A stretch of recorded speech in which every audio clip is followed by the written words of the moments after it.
Ayni kunlarda Prezident sovrini uchun o'tkazilayotgan xorijiy tillarni o'qitish bo'yicha eng yaxshi maktab tanlovining hududiy bosqichlari tashkil etilmoqda. Navbatdagi lavhamiz tanlovning Urganch shahar bosqichidan tayyorlangan.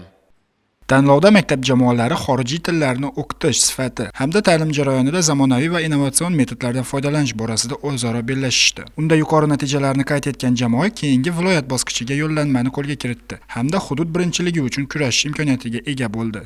Bilasizmi, bunday ko'rik tanlovlar o'quvchi yoshlarimizga nafaqat motivatsiya va xorijiy tillarni o'qishga bo'lgan qiziqishlarni uyg'otadi, balki ularga imkoniyat eshiklarini ochib beradi desak mubolag'a bo'lmaydi.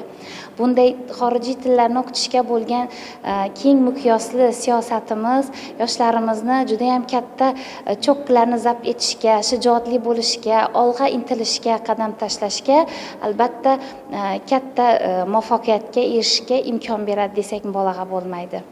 Tanlovning viloyat bosqichi g'olibi hamda sovrindorlari pul mukofotlari bilan taqdirlandilar. Xususan, birinchi o'rin uchun 100 million so'm, ikkinchi o'rin uchun 75 million so'm hamda uchinchi o'rin uchun 50 million so'm miqdorda mukofot ajratilishi ko'zda tutilgan.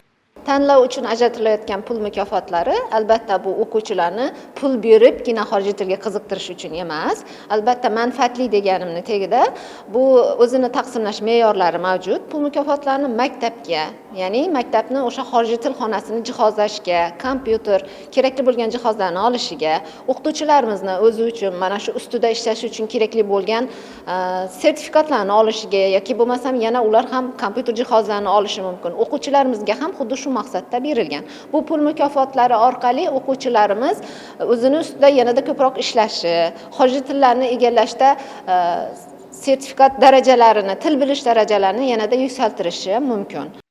Tanlov hududdagi maktablarda xorijiy tillarni o'qitish sifatini oshirish, o'qituvchilarning kasbiy mahoratini rag'batlantirish hamda o'quvchilarni chet tillarini chuqur o'rganishga undashga xizmat qiladi.